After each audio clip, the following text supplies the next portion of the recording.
al general Emiliano Zapata en el aniversario de su muerte. Un Quijote, el sentido de justicia, en Luis Javier Garrido. Dice Don Quijote a propósito de la época dorada en que no existían las palabras tuyo y mío, cito: la justicia se estaba en sus propios términos, sin que la osasen turbar ni ofender los del favor y los del interese, que tanto ahora la menoscaban, turban y persiguen. La ley del encaje aún no se había sentado en el entendimiento del juez, porque entonces no había que juzgar ni quien fuese juzgado. El día de hoy comienzo mi participación con esta breve cita en ocasión del nombre que se eligió para el foro de esta noche: Luis Javier Garrido, Quijote de nuestro tiempo, y porque en consecuencia con este mismo título me gustaría rescatar una serie de aspectos, principalmente anecdóticos, que pueden contribuir al reforzamiento del comparativo entre el estimado Luis Javier y el simbólico personaje de Cervantes. Este comparativo no es gratuito, y el aspecto que más me interesa destacar hoy, aquí, es el del sentido de la justicia en ambas figuras. Como resaltaba con la cita inicial, el personaje configurado por Cervantes posee un sentido de la justicia que siempre se ubica del lado del menesteroso y víctima de abuso. Esto es en más de un sentido una intención indiscutiblemente revolucionaria que el autor revela y al mismo tiempo protege con dos estrategias literarias. La primera es presentarlo como un personaje de caballerías anacrónico, pero que si atendemos en sentido estricto a la literatura de caballería, sabemos que los caballeros andantes no se caracterizaban principalmente por su atención justiciera a favor de los menesterosos, sino por el contrario, se encontraban subordinados a reyes, reinas y damas objetos de su amor. De este modo, la elección del caballero Don Quijote por los desfavorecidos y carentes de una justicia por demás elemental hacen de Don Quijote un abogado justo de los siglos de oro. Ahora bien, realizando un viaje por el tiempo y aterrizando en esta edad posmoderna, o en categoría de Lipovetsky, hipermoderna, volteamos a nuestro alrededor y nos encontramos con un oficio tan controvertido como lo es la abogacía. Nos topamos con la figura de Luis Javier Garrido, quien dentro de un oficio absolutamente volcado a favorecer poderosos o feudos, eligió, como Don Quijote, el lado de la justicia elemental para combatir desde su trinchera los agravios de la sociedad moderna. En ese mismo sentido, rescato el papel que Luis Javier Garrido desde su oficio adquirió para continuar como Don Quijote, desfaciendo agravios y sin razones. Señalaré principalmente tres. La primera: sabemos que durante el movimiento estudiantil de 1968 se dedicó a fundamentar la petición del Consejo Nacional de Huelga sobre la desaparición del delito de disolución social, como lo ha destacado Héctor Alejandro Quintanar.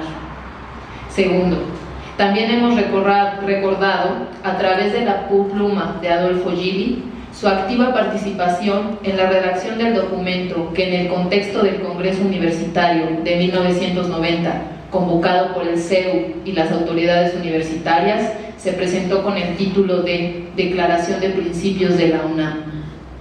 Este texto se plantea hoy con mayor fuerza que nunca frente a las constantes embestidas que la educación pública en general y la Universidad Nacional en particular han recibido de parte de los ruines de siempre. Me gustaría hacer un paréntesis y proponer la revaloración y rediscusión de dicho documento a modo de homenaje a don Luis Javier Garrido, pero también a propósito del reciente fallecimiento de Jorge Carpizo y sus posturas frente a estos planteamientos, así como la reciente y académica contribución de la candidata panista a la presidencia acerca de la definición sobre el ser y el deber ser de la universidad pública.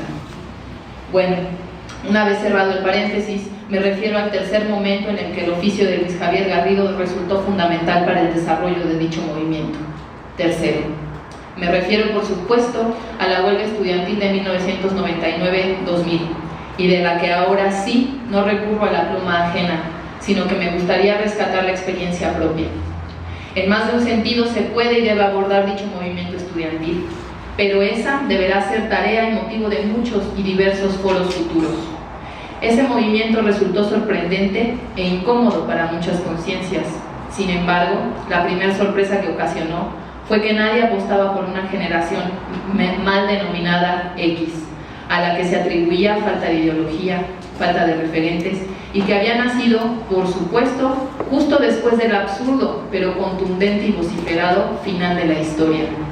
Nada se esperaba de nosotros. Sin embargo, esa generación respondió y se dio pie a la huelga más larga en la historia de la universidad.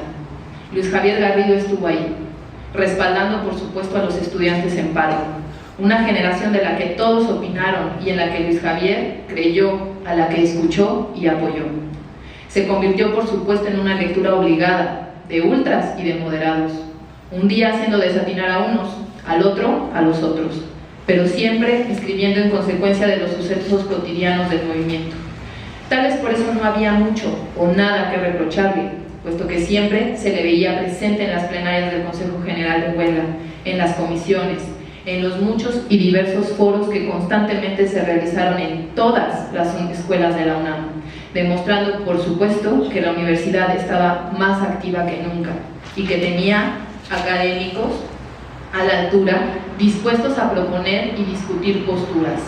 Ahí estaba siempre un Luis Javier solidario, pero sobre todo participativo, presente, como un Quijote contemporáneo, poniendo su oficio al servicio de la causa justa de la educación pública y gratuita, y demostrando, como el personaje de Cervantes, que cada uno es hijo de sus actos.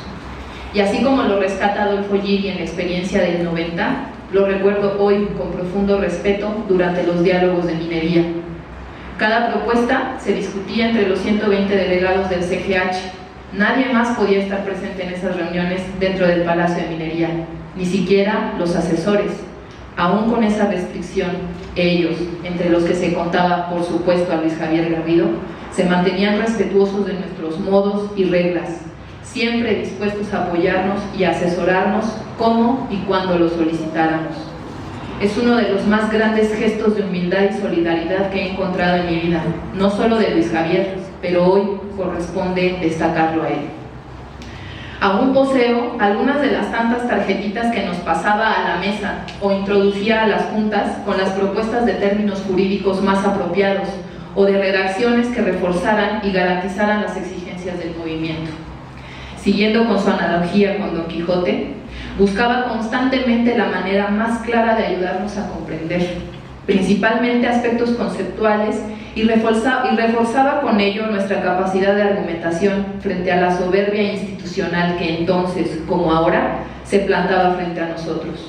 Como un Sancho, recibimos las lecciones de Garrido, entendíamos los significados e implicaciones de la terminología: derogación, abrogación, anulación, cancelación, abierto, público, resolutivo, cumplimentar, etc. Así como en sus artículos de la jornada desmenuzaba las lecciones por puntos, del mismo modo hacía en cada foro al que era invitado por el movimiento estudiantil.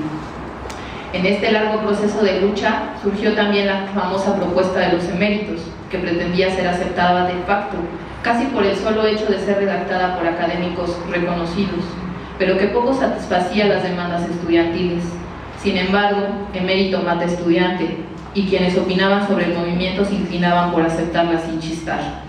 El movimiento quería discutirla, porque parecía no resolver las causas del conflicto, pero eso era casi un sacrilegio académico. Una vez más, Luis Javier Garrido optó por ser consecuente y cuestionó dicha propuesta en un texto titulado El baile.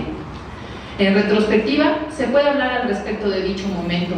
Sin embargo, aquí me interesa resaltar la capacidad para mantener la discusión mostrada en todo momento por Luis Javier Garrido.